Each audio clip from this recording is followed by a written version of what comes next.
പുന്നോൾ പെട്ടിപ്പാലത്ത് ദേശീയപാതയിൽ limited stop ബസ്സുകൾ കൂട്ടിയിടിച്ച് നിരവധി പേർക്ക് പരിക്ക്. ഉച്ചയ്ക്ക് 1 മണിയോടെയാണ് അപകടം. അപകടത്തിൽ 70ഓളം പേർക്ക് പരിക്കേറ്റതായാണ് പ്രാഥമിക വിവരം.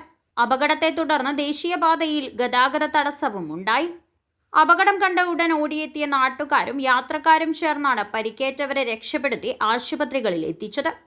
പരിക്കേറ്റവരെ ആദ്യം തലശ്ശേരി ജനറൽ ആശുപത്രിയിൽ പ്രവേശിപ്പിച്ചു. ഗുരുതരമായി പരിക്കേറ്റവരെയും വിദഗ്ധ ചികിത്സ ആവശ്യമായവരെയും തലശ്ശേരിയിലെ വിവിധ സ്വകാര്യ ആശുപത്രികളിലേക്കും പരിയാരം മെഡിക്കൽ കോളേജ് ആശുപത്രിയിലേക്കും മാറ്റി.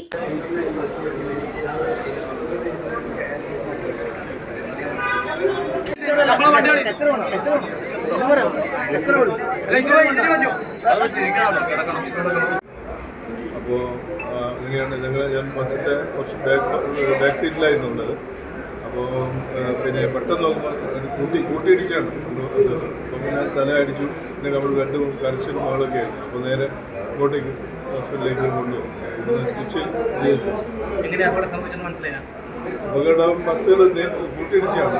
ബസ് വേഗത, പക്ഷെ അത്ര വലിയൊരു വേഗതൊന്നുമില്ല. പക്ഷെ എന്താണെന്ന് അറിയില്ല, ഒരു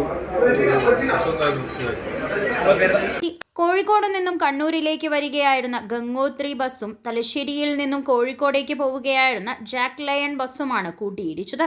ജാക്ക് ലയൺ ബസ് നിയന്ത്രണം വിട്ട് എതിർദിശയിലേക്ക് കയറി ഗംഗോത്രി ബസ്സിന് നേർക്ക് ഇടിക്കുകയായിരുന്നു. കേബിനിൽ കുടുങ്ങിയ ഡ്രൈവർമാരെ ഏറെ പണിപ്പെട്ടാണ് പുറത്തെടുത്തത്.